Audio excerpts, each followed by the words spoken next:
gráfica muestra la producción académica año a año desde el 2001 de lo que es el tema de inteligencia artificial y cienciometría. Y ahí tiene también un rojito, que el rojito es el total de publicaciones, o sea que es las publicaciones que se unen únicas entre Web of Science y Scopus. ¿Sí? Entonces, si esta rayita roja pues está más arriba de estas barritas, significa que la producción de Web of Science se diferencia de la producción de Scopus. Y la púrpura es una línea que nos muestra, está bien, sí que bien, sí, es una línea que nos muestra las citaciones que ha recibido el total de artículos sumando Web of Science y Scopus por cada año. ¿Sí? Entonces, esta es una de las grafiquitas que hemos hecho ahí pues con ayuda de varias personas para los artículos de revisión, y este fue el que publicaron en esta revista, que es una de las gráficas pues bonitas que se hacen del análisis de la producción científica. Yo creo que esta difiere un poquito porque esta se hizo en R, pero básicamente eso es lo mismo. PCR, Python, al final lo que a uno le interesa es el producto final, como investigador, ¿cierto? Entonces, digamos que nosotros queremos analizar un poquito más esa grafiquita, entonces vamos a decirle que vamos a analizar esta grafiquita. Entonces, listo, para analizar esta gráfica necesitamos los datos de esta gráfica, ¿cierto? E irlos poniendo aquí en esta partecita para irle preguntando a la herramienta de forma natural, o le vamos a preguntar a ChatGPT de forma natural que nos haga código, él nos hace código, se lo pegamos acá y vamos interactuando de esa manera, ¿sí? Para esto uno no necesita tener muchas habilidades de programación, solo entender alguna lógica. Sin embargo, al final les voy a mostrar una herramienta en la cual ni siquiera necesita copiar y pegar código, simplemente uno le dice hágame tal cosa con estos datos y él se lo hace. Si ustedes conocen más herramientas, si quieren compartir ese conocimiento, bienvenido, porque es que esto está avanzando muy rápido. De lo que uno sabía hace como 15 días ya es diferente hoy, o se hace, o hay una herramienta mejor. Entonces aquí le vamos a preguntar a ChatGPT, le vamos a decir a ChatGPT, hola chat, de pronto, hola ChatGPT, quiero realizar un análisis de unos datos bibliométricos o cienciométricos, bibliométricos que generaron, digamos que bibliometrics con la función, no necesito no ser tan específico, pero digamos que yo quiero ser específico, bibliometrics con la función convert to df. Digamos, hay que mirar si la herramienta está familiarizada con las variables. O sea, si la herramienta si ChatGPT, pongámosle ChatGPT está familiarizada con estas variables. Por ejemplo, AU son los autores de, no sé qué, deben ser las palabras claves del autor, o creo que hay unas keywords directamente de Web of Science y Scopus. Aquí aparecen las referencias citadas, aquí aparece el journal, el nombre corto, me imagino, el abstract, y aquí pues las que realmente necesitamos pues saber es que estas, aquí yo les comparto que serían los datos, por si quieren jugar un poquito con los datos. Entonces aquí sería el título, y aquí serían y la times cited son las veces citadas, ¿cierto? Entonces esto tradicionalmente se utiliza así, o sea, se utilizan los títulos así. Estamos mirando si los cambiamos, pero si uno mira paquetes como Bibliometrics o mira, sí, generalmente Bibliometrics o también pues la nomenclatura de Web of Science o de Scopus generalmente tiene esta nomenclatura. BL es volumen, y entonces para uno analizar datos,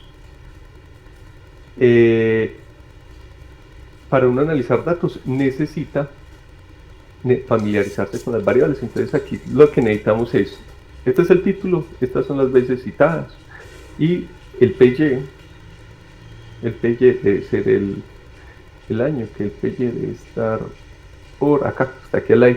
Entonces aquí tenemos el año, tenemos el título y tenemos las veces citadas para intentar interpretar un poco mejor esa gráfica que nos está dando el RPUBS.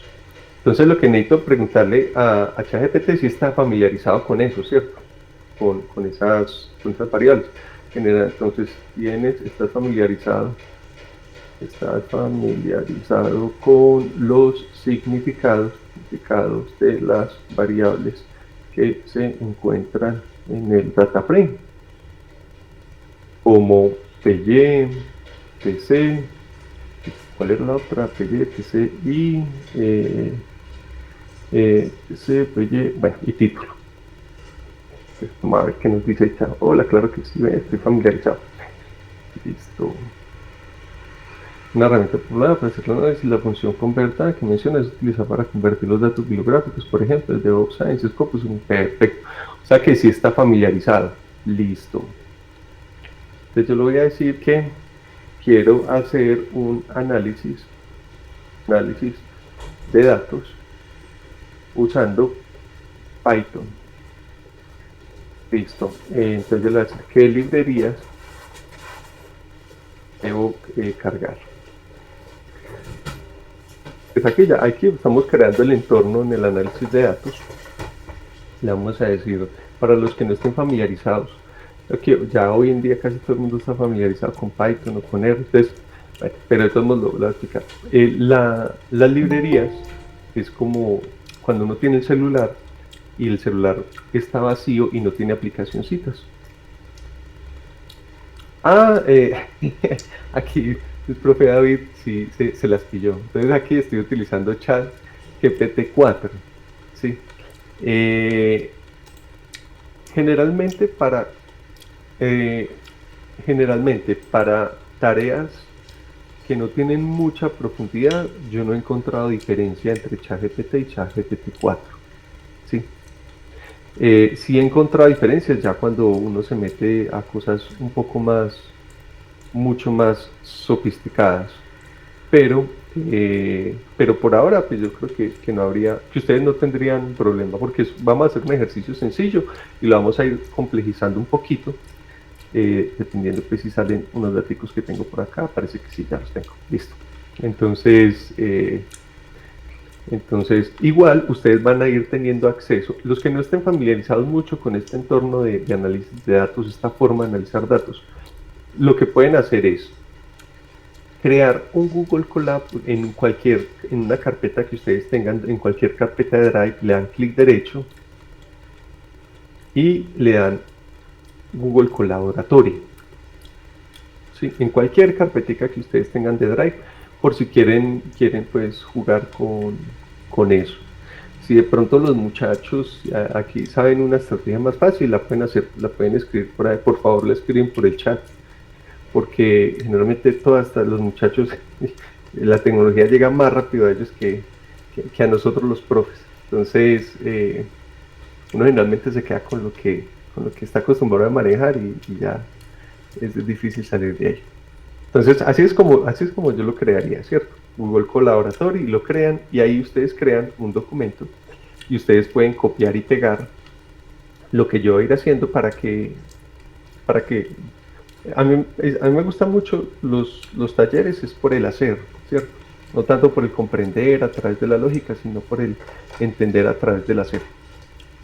Entonces así lo pueden hacer, los que quieran hacerlo. Yo creo que ustedes de alguna forma pueden copiar, bueno, pueden guardar una copia de bueno, hay varias formas de hacerlo.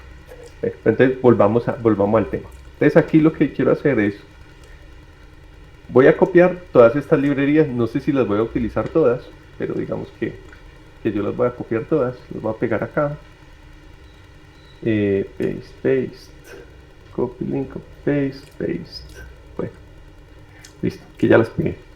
Entonces aquí este botoncito me sirve para correr. Creo que si ustedes le dan dando a actualizar acá a este mismo link, ustedes les van a ir apareciendo los datos. Entonces ya ChatGPT me dijo que necesitaba para cargar los datos. ¿Listo? Entonces yo le voy a decir que los datos están acá, a ver cómo me los carga. Yo le voy a decir que los datos se encuentran en esta URL y que los necesito capturar de acá y llevar a esta parte. Vamos a ver qué me dice. Entonces, los datos se encuentran en esta URL. Listo. Va a decir que se encuentran ahí. ¿Cómo puedo cargarlos? ¿Cómo puedo cargarlos a Python para hacer los análisis? Yo generalmente tengo una forma y como es exportarlos, pero vamos a ver qué nos dice. A ver qué. Lo bueno de esto es que generalmente uno como profe tiene algo como todo estructurado, ¿cierto? Y generalmente todo da, pero cuando ya uno encuentra estas herramientas, todo puede variar porque le puede dar una respuesta diferente. Por ejemplo, aquí me dio una diferente. Me dio una diferente como si yo, o sea, para ingresar a estos datos de tal manera que no tuviera permiso, pero yo tengo permiso para hacerlo. Entonces, tengo permiso, ¿por qué? Porque yo le dije a esto que cualquier persona pudiera editar los datos o cualquier persona pudiera ingresar a los datos. Entonces yo le voy a decir, le voy a decir que pare, disculpa, tengo el archivo lo puede ver cualquier persona. Cualquier persona creería que es mejor utilizar export, el export format igual a CSV. Listo. Si lo activas explícitamente puedes cargar los datos directamente. Exactamente, eso es lo que yo quería hacer. Listo, entonces no importa, aquí ya tenemos cargadito pandas, entonces no hay necesidad de copiar eso. Y aquí me está cambiando esta partecita. El export format es esta. Así es como generalmente trabajamos con los datos cienciométricos, porque como son libres, pues no hay, pues son libres, no son de libre acceso, entonces, pues entre comillas, porque eso, pues no hay tanto complejidad por tenerlos en una hojita en Excel pública. Entonces aquí vamos a copiar esta partecita que nos está diciendo cómo traer los datos y vamos a ver si funciona o no funciona. Entonces aquí vamos a crear otro código y la vamos a ejecutar. Voilà, ahí ya me los trajo. O sea que yo ya tengo unos daticos que se llaman datos y que están aquí en esta partecita. Aquí están todos los daticos, vean, todos los daticos. La hojita de Excel ya la traje a esta partecita. ¿Sí? Paréntesis, esto antes, hacer solamente esto, había que hacer una vuelta gigantesca con expresiones regulares, sobre todo para leer archivos Scopus y Web of Science. Era una locura. Bueno, entonces digamos que tengo esta partecita acá y quiero hacerle una pregunta más sofisticada. Yo quiero decirle, esta punta que hay acá, o sea, lo que uno puede interpretar en esta gráfica es que después del 2017, 2018, ese tema de inteligencia artificial se disparó exponencialmente, tanto en la producción académica como en las citaciones. Hay un declive, digámoslo así, o hay una pendiente negativa entre el 2020 y el 2022, pero eso se debe al efecto rezagado que tienen las citaciones. Entonces, cuando uno publica un artículo, a través del tiempo, o sea, cuando pasan los meses, él va adquiriendo citaciones. O sea, las citaciones no son inmediatas. Entonces, simplemente lo que refleja esa línea negativa que hay ahí, o esa línea hacia abajo, lo que refleja es que simplemente es el efecto normal rezagado que hay en todos los artículos.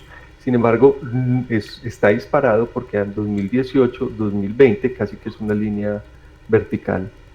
Pero entonces queremos los datos no se actualiza con los datos. Vamos a ver. Digámosle que save, yo creo que le toque guardar. Como les dije, yo no estoy parece que sí. Listo, vamos a ver si aquí me actualiza esto. Sí, ya guardó. Lo que pasa es que yo no estoy muy familiarizado con gracias, profe Guillermo, No importa que esté usando la versión, listo. Lo que pasa es que yo Google Colab generalmente lo utilizo para las clases, pero yo utilizo realmente es Visual Studio Code. Ah, todavía está corriendo esto. Bueno, entonces pues no estoy como súper familiarizado con eso. Creo que ustedes pueden, yo lo guardo, y ustedes pueden ir viendo el código. Creería espero que eso esté ocurriendo. Listo. Entonces aquí ya tenemos volvemos otra vez, entonces lo que queremos saber es, en el 2020, ¿cuál fue el artículo más citado? ¿Cierto? Entonces yo le quiero preguntar a Chat, dame el código, por dame el código para identificar el título del artículo más citado en el 2020. ¿2020 fue? En el 2020, ¿cierto? Como para mirar, de identificar el artículo, a ver qué nos dice.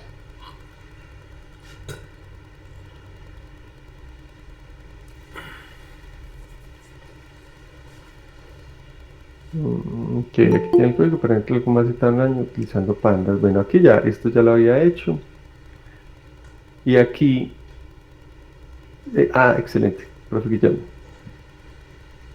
Entonces, vea, realmente uno va entendiendo Python con el tiempo, pero realmente hoy en día, personalmente, puede que no se pueda generalizar, pero hoy en día, a mí, la verdad es que es muy poquito me interesa entender qué es lock, ¿cierto? O entender ese punto ID max. Uno lo entiende porque es más o menos parecido a un lenguaje natural, ¿cierto? Me imagino que es el ID máximo. Pero hoy en día, ¿por qué? Porque a nosotros en el 2015, cuando empezamos este tema de ciencia de datos en el 2000, o antecitos del 2015, sobre todo fue en el 2015 por el tema de las pasantías, porque nosotros llegamos a California, mi esposa y yo. Ella estaba trabajando en el centro de metabolómica, haciendo su pasantía, y todo el mundo estaba trabajando en R. Y lo que pasó es que nosotros veníamos de Excel, y de un momento el mundo, pues Big Data, ¿cierto? O sea, de hecho, por ejemplo, ella hacía experimentos dentro del laboratorio aquí en Colombia, y eran 3 o 4 experimentos, porque son muy costosos. Cuando fue a trabajar al centro de metabolómica, eran 80, 100 experimentos.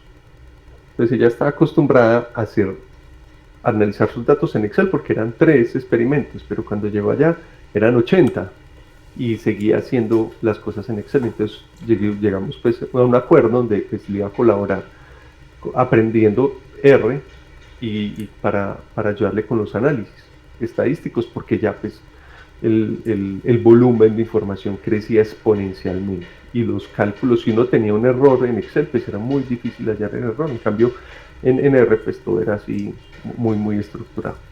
Seguimos trabajando en R, llegó Tree of Science, seguimos trabajando en R, los muchachos en Python. Yo intenté pasarme a Python, pero en ese entonces no estaba Pandas, entonces era una pesadilla. Pero de hecho lo intenté 6 meses, y ya después dije, no, vuelvo a R, y feliz en R. Después llegó Pandas, pero pues ya estaba en R. O sea, a lo que voy es que tú mucho tiempo trabajé en R. Hoy en día la corporación necesita hacer que la parte científica, lo que se desarrolla dentro de la parte científica, pase rápidamente a la parte tecnológica, o sea, para hacer los despliegues. Lo que pasa es que si nosotros trabajamos en R y la parte tecnológica trabaja en Python, ese match, esa conexión es muy difícil. Entonces decidimos pues que la parte científica va a seguir trabajando en Python, las cosas que puede hacer en Python. Entonces yo decía, ay no, otra vez aprenderme funciones, otra vez aprenderme estas cosas, otra vez entender una nueva lógica. No, entonces una berraquera ver que hubieran aparecido este tipo de herramientas, porque ya uno simplemente le dice, organízame estos datos de esta forma, él utilizará las funciones que sean, las cosas que necesite, y ya uno no tiene que estar pendiente de que aprender todas esas funciones, que la estructura, que la sintaxis, que esto, que lo otro. Entonces, a mí me parece espectacular. Entonces, organicemos esto, seleccionemos esto, data ya está, ¿cierto? Entonces no lo necesitamos, lo copiamos y lo llevamos aquí a esta partecita. Vaya, que esta partecita la va a quitar esto, aquí como que varias personas trabajando. Entonces lo va a llevar aquí, lo va a pegar. Es el que no, ¿cómo será? Es aquí. Entonces aquí data, es un dato, pues yo me imagino que va a dar, ¿cierto? Y sin, vea, el título del artículo más citado es Artificial Intelligence, ¿sí? En esta parte sí. Entonces vamos a ver qué tan citado es este artículo. Este artículo es citado 269 veces. Igual, como es un tema tan nuevo, apenas de 2020, que tenga 269 citaciones, pues es un artículo que dice mucho. Y como ya estamos un poquito pues, más del tiempo, uno podría seguir haciendo los análisis así, ¿cierto? Esa es como la dinámica. Si ustedes quieren preguntar algo de los datos, lo pueden hacer en el chat y intentamos hacer un ejercicio aquí en vivo y en directo. Si tienen pues esa curiosidad, no sé cómo, me gustaría saber cuál es el artículo más citado en el 2013 o cuál es la distribución de los datos de las citaciones recibidas. Entonces, pues, uno lo puede hacer.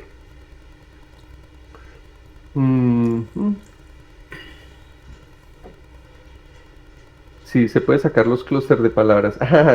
Eso ya es más complejo, pero ¿será que lo intentamos hacer? Se puede sacar los clústeres de palabras. Listo, vamos a sacar los clústeres de... que la pusieron alta. Bueno, yo aquí con cositas pequeñas y hagamos un análisis de clusterización. Por nada, un análisis, un modelo de regresión de un PLSCM o un CEM o algo así. Entonces, vamos a ensayar. Entonces, bueno, quiero hacer un análisis de clusterización de palabras. Un análisis de clusterización, clúster de palabras, no sé, bueno, clúster de palabras de los títulos, ¿cierto? O sea, vamos a hacer una nubecita de palabras, eso es, una nubecita de palabras. Vamos a hacer una nube de palabras con los títulos. Por ejemplo, tipo length dimensions podría ser.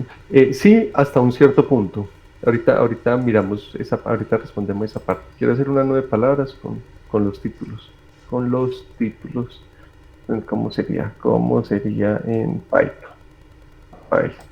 Si podemos hacer una nube. Así es como, realmente así es como trabajamos. Uno dice, creo que este tema de inteligencia artificial a mí me parece fabuloso.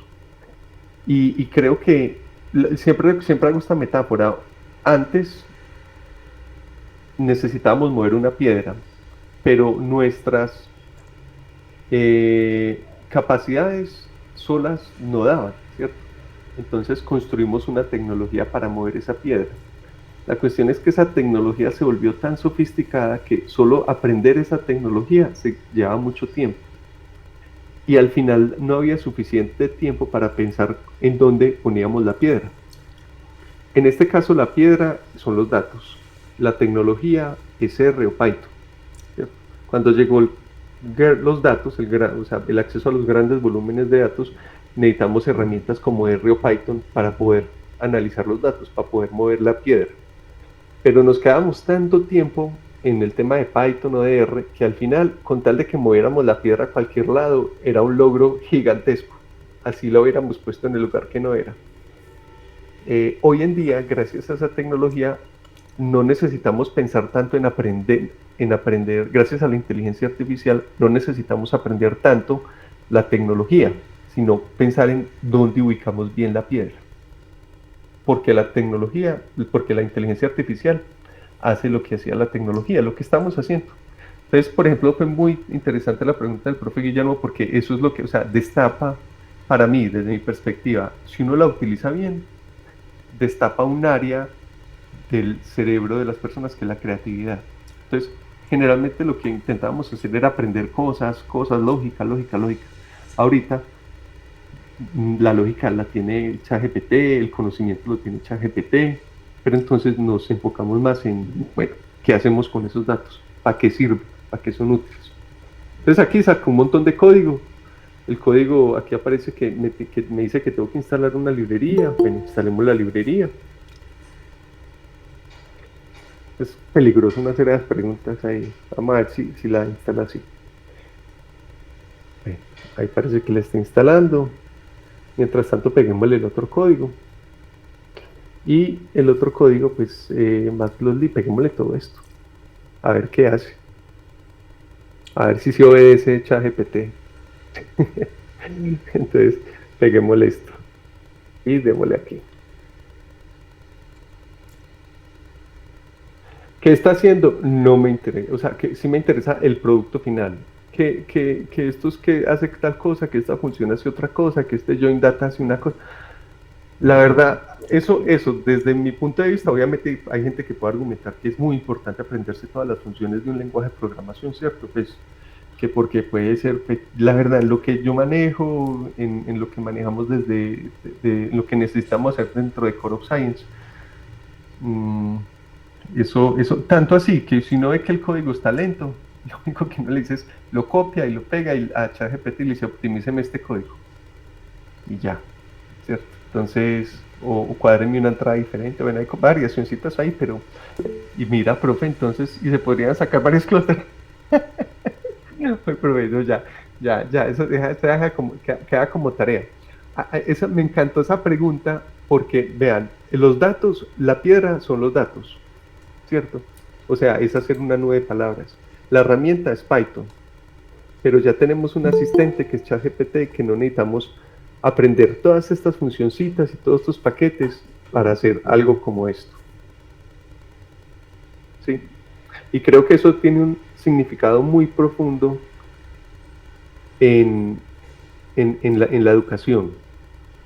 O sea, porque creo que ahorita viene la transformación o sea, de más que aprender este tipo de habilidades, es aprender para qué sirven ese tipo de habilidades. O sea, ¿qué solucionamos con ese tipo de tecnología? Porque ya ni la habilidad uno la necesita.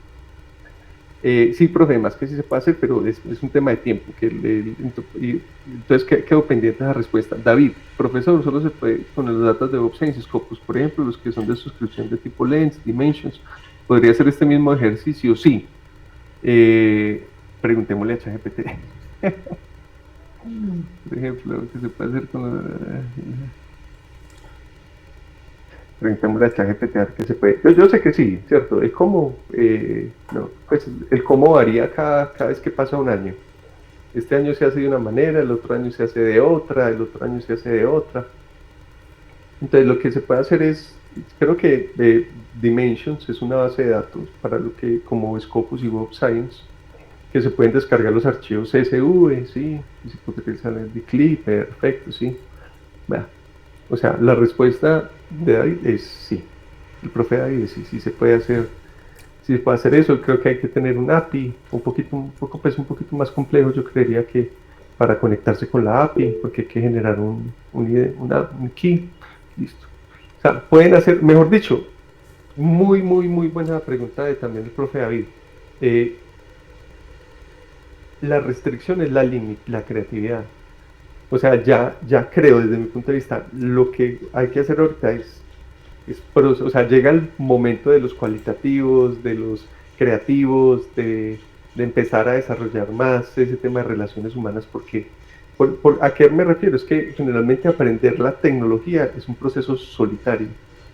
En cambio, si uno quiere, por ejemplo, desarrollar software, es un proceso social. Y uno puede no tener muchas habilidades en Python o en R, pero puede a través de esta tecnología vincularse a esta industria que construye software y que es un proceso social. O sea que habría que explotar pues otras habilidades ahí. A mí me encanta eso si se sabe utilizar bien, porque esto sigue siendo un asistente, ¿cierto? Y hay que verlo como un asistente, como algo que va a potencializar profesiones como el análisis de datos, la programación, la educación. Listo. Entonces, les voy a presentar otra herramienta. Esta yo casi no esta sí casi muy poquito la manejo, pero creo que es buena porque creo que vamos para allá. Ustedes ven que yo tengo que ir a ChatGPT, decirle unas cosas, copiarle y pegarle código, ¿cierto? Todavía sigue siendo un poco lejano para personas que no saben código y que no quieren o no tienen el tiempo de aprender R o Python, ¿sí? Bueno, lo interesante sería que yo simplemente coja los datos, los pegue a alguna plataforma y le pregunte directamente a la plataforma y que ella me vaya sacando los datos. Ahí está esta plataforma, y se las dejo. Arturo, esto es en R. Entonces, aquí en R yo puedo, aquí yo por ejemplo, descarguemos los datos, los vamos a descargar en CSV. Entonces, download, los va a descargar por coma, separados por coma, y lo voy a cargar a Arturo. Entonces aquí, a RTutor. Entonces aquí los voy a pegar, los voy a cargar. Esto es un Shiny, los que conocen R pues están más familiarizados con eso. Aquí me dice que estas son las variables, sobre todo por el tipo de variable. Bueno, hay cositas de datos. Entonces, yo quiero, por ejemplo, ver un histograma. Crea un histograma, yo creo que ustedes están viendo esto muy chiquito. Crea un histograma de la variable TC, ¿cierto? Le voy a hacer submit. Y voilà. ¿Sí? Los que llevan mucho tiempo en la programación, en el análisis de datos, van a entender el significado tan profundo que tiene hacer esto. Porque antes uno podía dar toda una clase de cómo era esto, un histograma. ¿Sí? O sea, cómo hacer esta funcioncita, qué significaba esto, qué es este TC, qué es todas estas cosas. ¿Sí? Y que aprendas el histograma, el plot y todas esas cosas para uno poder tocar y acariciar los datos. Hoy en día, con el lenguaje natural, se puede hacer, digámosle. Entonces, transforme la variable, algo que se hace es muy común hacerlo en análisis de datos, transforme la variable en logarítmica, pero añada un 1 para no generar errores. ¿Cierto? Eso es muy común que se haga. O sea, como esto tiene está así como con una distribución logarítmica hacia la derecha, entonces lo que queremos hacer es ajustar un poquito los datos para que los modelos estadísticos nos den. Démosle submit y voilà. Aquí ya tenemos la distribución más organizadita.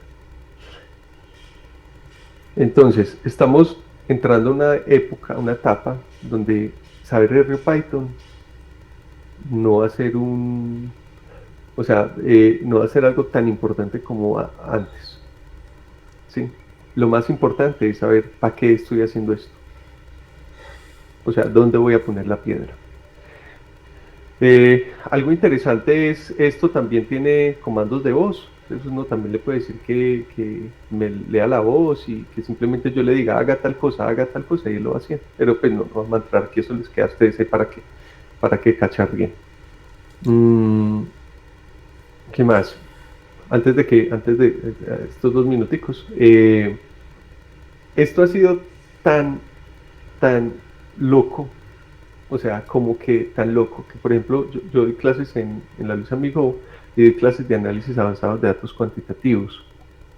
Son 12 clases que se dan y a 16 estudiantes, y lo que están haciendo los estudiantes es sacar en esas 12 sesiones artículos como estos. Entonces, cada uno va a salir con artículos, con 3 artículos en 12 sesiones. Entonces están sacando artículos como estos. Esta fue la primera temporada y sacaron este artículo. Sí. Y sacaron esto. O sea, yo siento que las cosas se están acelerando de una manera, o sea, haber hecho esto en 3 sesiones o en 4 sesiones hace unos años, eso era una cosa impensable.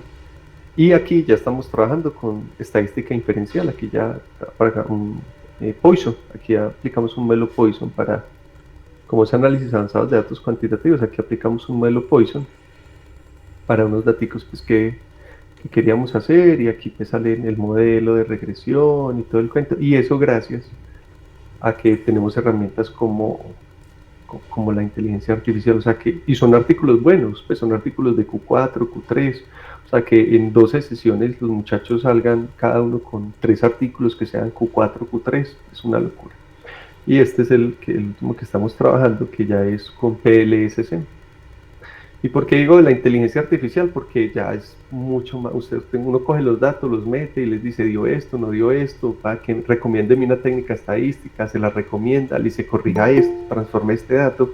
O sea, eso es casi que es como si tuviera un experto en estadística apoyándolo a uno. Bueno, esa sería como la presentación. Me alargué un poquito, faltaron muchas cosas, pero espero que les hubiera gustado y que les quede material para seguir trabajando. Y si tienen preguntas, bienvenidos. Yo creo que la estrategia ya es, pues, el que desee preguntar algo puede prender el micrófono y se lo hace directamente.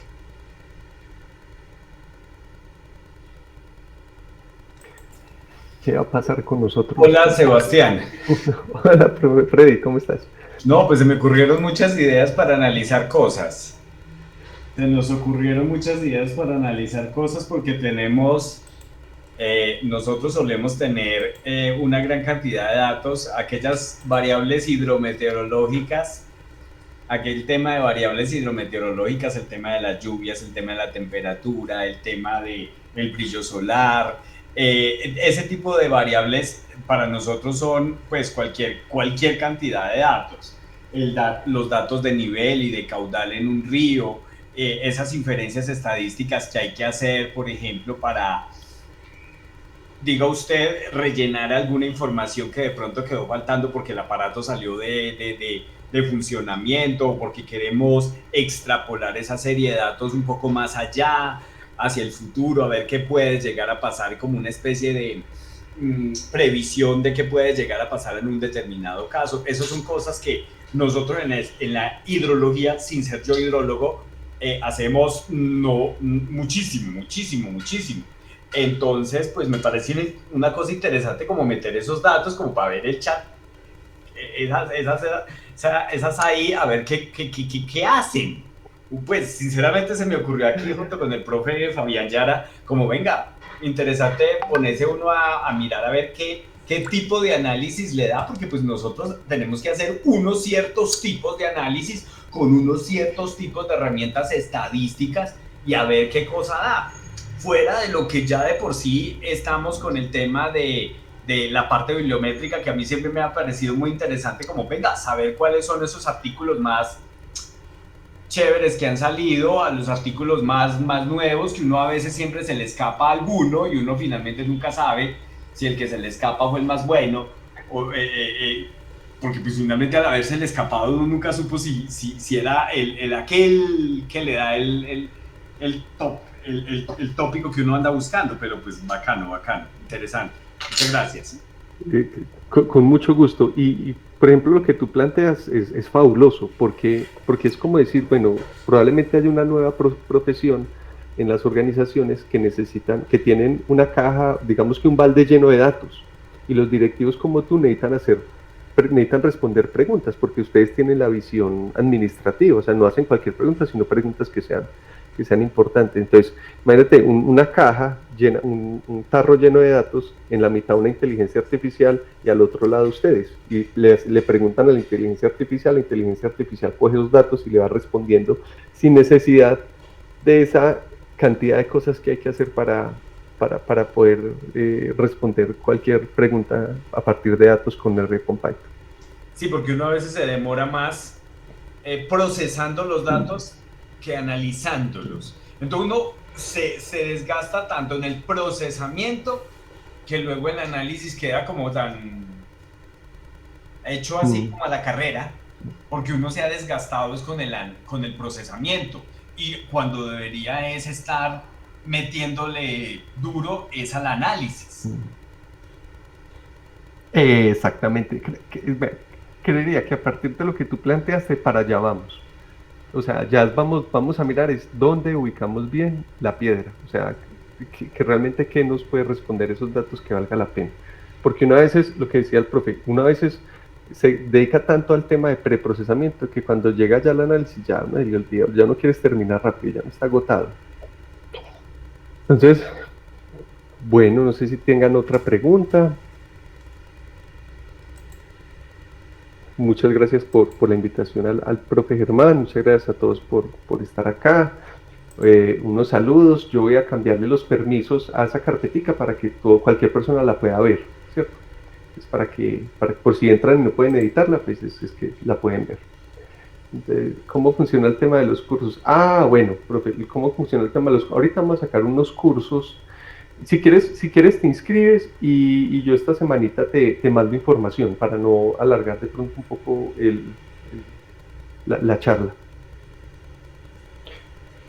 Sí, y los cursos es escribir, básicamente es que nos vamos a alentar a escribir en forma esas 20 o esas 16 horas. Un abrazo, que estén muy bien, felicidades. Bueno, profesor Sebastián, muchas gracias por aceptar la invitación y por compartirnos sus conocimientos. Pues yo a la final intenté, vamos a ver si pude grabar parte, sería como el minuto 5. Voy a revisar a ver cómo queda la grabación y ya, yo quedo con los correos de personas que sean de la Universidad Nacional, pero los que no son de la universidad no me quedan registrados en Google Meet. Entonces, la persona, si me escriben por favor a este correo electrónico que estoy escribiendo acá, si están interesados en el video, voy a mirar si quedó el video bien, si los comparto. Ahí en ese correo, si los que estén interesados de cuentas que no sean de la Universidad Nacional de Colombia, porque, como les decía, los que son de la Universidad Nacional de Colombia me queda registrado que participaron en esta charla. Bueno, muchas gracias nuevamente, profesor Sebastián, y a todos también por aceptar la invitación. Muy amables. Chao.